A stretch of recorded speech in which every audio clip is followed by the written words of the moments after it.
Hello मुलांनो, कसे आहात? मी तुमची लक्ष्मी आजी. तर आज आपण 8चा पाढा गुणाकाराच्या पद्धतीने अभ्यासूया.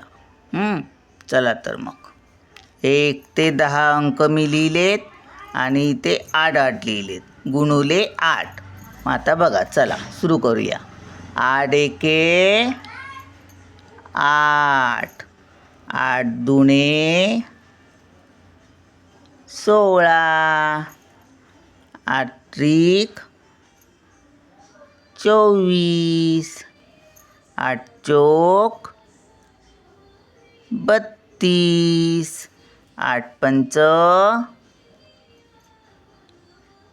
40, 8 सक 48, 8 साती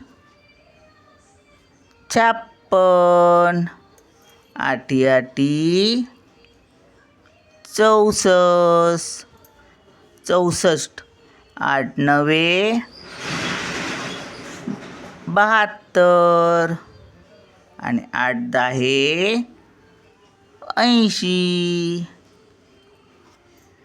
8 त्रिक 24, 3 आटा 24, 8 पंच 40, 5 आटा 40, 8 चौक 32, 4 आटा 32, 8 साती 56, 7 आठी 56, 8 सक 48, 6 आठी 48, 8 आठी 64, 8 नवे 72, 9 आटा 72. चला बाय.